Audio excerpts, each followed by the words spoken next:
બે ગોંડલમાં જ રહી છે। મારું મકાન આશાપુરા મેઇન રોડ ઉપર ગીતા વિલા અક્ષરધામ સોસાયટીમાં હું રહું। માનું ધાવણ ધાયવા હોય ને મરદના દીકરા હોય ને તો આડા આવી જાજો એકવાર। આ બાબતને લઈ અને લગભગ ઘણા સમયથી એક તો અલ્પેશ કથિરિયા જે રીતે બેફામ નિવેદન આપે છે, તો એને હું જાહેર મંચ ઉપરથી સુલતાનપુરની ધરતી ઉપરથી કહેવા માંગુ છું કે ભાઈ, તારી ઉપર 14 પાટીદાર સમાજના દીકરાના મૃત્યુના આરોપની પાપના પોટલા છે, એ પેલા ધોઈ નાખ, સારા કર્મ કરી નાખ, પછી ગોંડલની ધરતી તારી રાહ જોવે। બીજો મેહુલ બોગરાને તમે બધા મિત્રો ઓળખતા હશો, વડીલો અને માતાઓ બહેનો બધા એના વિડીયો જોયેલા હશે। મેહુલ બોગરાનું કામ જ્યાં શાંતિ હોય ને અશાંતિ સ્થાપવાનું કામ છે, આપણે બધા એના સાક્ષી છીએ। જે રીતે ગુજરાત પોલીસ રાજ્યની સેવા અને રાજ્યની ચિંતા કરે છે, જે રીતે પોલીસના જવાનો એના પરિવારની ચિંતા મૂકી અને આપણા સૌની ચિંતા કરે છે, એની વચ્ચે પડીને એને પોલીસ તંત્રને કઈ રીતે બદનામ કરવું એના વિડીયો અનેક તમે મિત્રો જોયેલા હશે સોશિયલ મીડિયાના માધ્યમથી।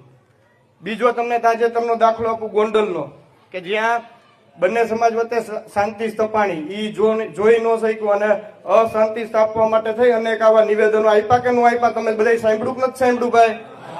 બે હાથ ઊંચા કરીને ખાલી એમ નમ નહીં, આજ હું દિલથી આવ્યો છું। બીજી એક બેન છે જિગીસા પટેલ, બરાબર, મારા સંસ્કાર નથી કે કોઈ બેન દીકરી સામે હું બાયું ચડાવું, એને અહીંથી જાહેર મંચ ઉપરથી કહેવા માંગુ છું કે ભાઈ, તું તારું ઘર નથી સાચવી શકી, તારા ઘરની અંદર કોઈ પણ વડીલો હોય, કોઈ પણ યુવાનો હોય, એને મેદાનની અંદર મોકલી દે, તું જેટલા પ્રશ્ન પૂછીશ એની જવાબ દેવાની મારી પૂરી તૈયારી છે।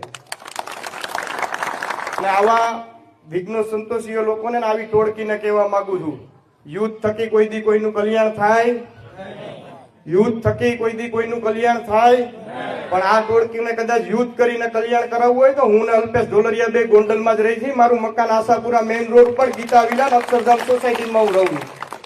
મારી ગાડી તમને રાતે 2 વાગે આપણા ગોંડલના ગ્રામ્ય વિસ્તારની અંદર જોવા મળે અને બપોરે 12 વાગે મારી ગાડી ગોંડલની અંદર આપણા તાલુકાની અંદર જોવા મળે। માનું ધાવણ ધાયવા હોય ને મરદના દીકરા હોય ને તો આડા આવી જાજો એકવાર।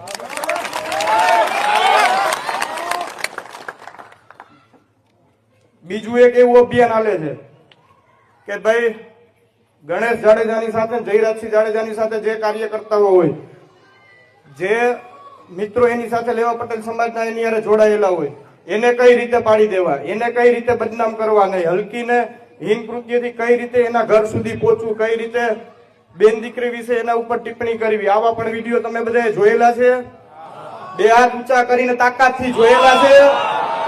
તો એના વિશે પણ કહી દો કે આવા કાર્યકર્તાઓએ કાયમી માટે તન મન અને ધનથી ભારતીય જનતા પાર્ટી માટે ને મારા પરિવાર માટે લોહી 30 વર્ષથી રેડ્યું છે। કદાચ આવા કાર્યકર્તાઓ માટે પરિવારની ભાવનાથી અમે જોડાયેલા છીએ।